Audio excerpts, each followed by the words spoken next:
Have you ever heard the term food insecure? Someone who is food insecure often does not know where their next meal is coming from. I don't know about you, but I don't think I've ever been food insecure. I may not know what I'm having for breakfast, but there's food in the kitchen aplenty. Today, I want to share about a project to ensure access in our community to healthy, locally grown and produced food. But first, an introduction.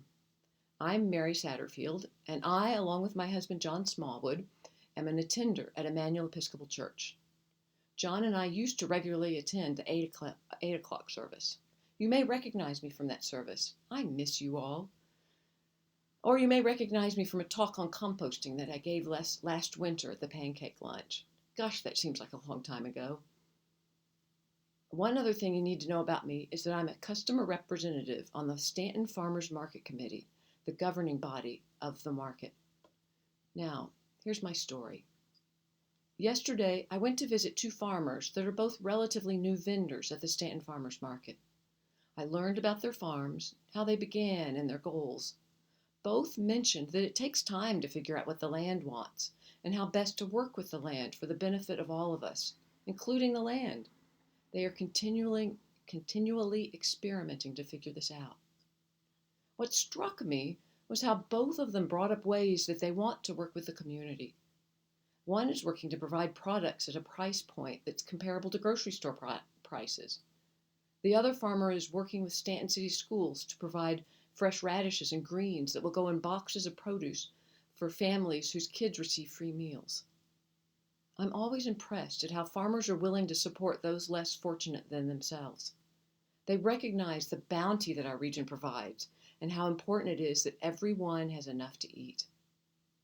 When the Stanton Farmers Market opens in April, I and other volunteers will be at an information table providing information about the farmers at the market. We'll be selling t-shirts, sweatshirts, and bags, and we'll be welcoming our customers who use food benefits and nutritional incentives. So when a customer comes to the market, they may have an EBT card. That stands for Electronic Benefits Transfer. And it's also called sometimes a SNAP card. SNAP stands for Supplemental Nutritional Assistance Program. So if they bring one of these, they'll see, oh, information table, SNAP benefits accepted here. So they'll take their card to the information table to have the exchange made, so money transferred from their SNAP card so that they can get the tokens that are used at the Stanton Farmers Market.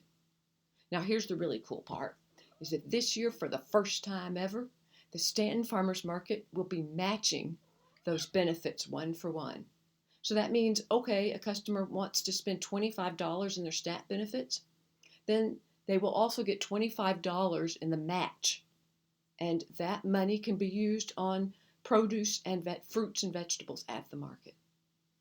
It really is something that we're doing to ensure that all members of our community have access to high quality, locally grown and produced food. There's another program that's especially dear to my heart. That's the WIC program, and it's a similar program that is for our elders or seniors on reduced incomes. This program is really special to me because I was a WIC recipient.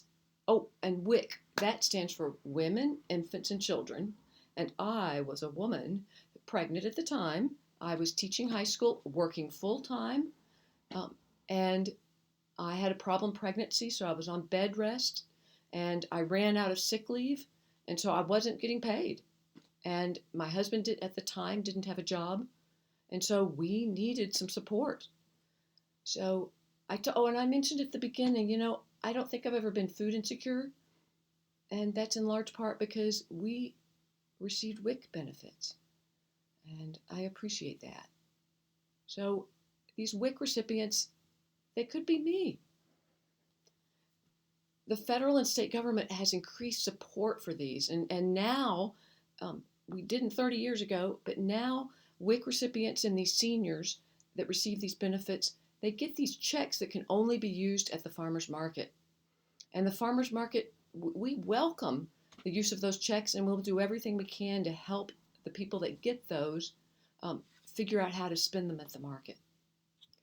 You know that due to the pandemic, there's been a significant increase in food insecurity in our community. You've probably noticed the proliferation of food pantries in town and in the county, and the increased numbers of blessing boxes like the one that we have here at Emmanuel. So many people in our community are working together to make a dent in this problem. And I and others with the Stanton Farmers Market information table are participating to ensure that the community is aware of the nutritional incentives that can only be used at farmers markets.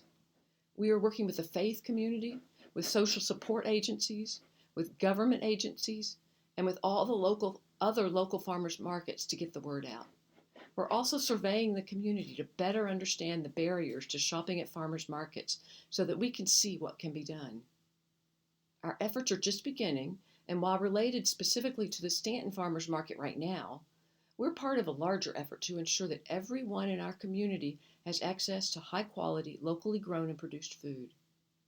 If this idea resonates with you, we would welcome having you join us. How could you help, you ask?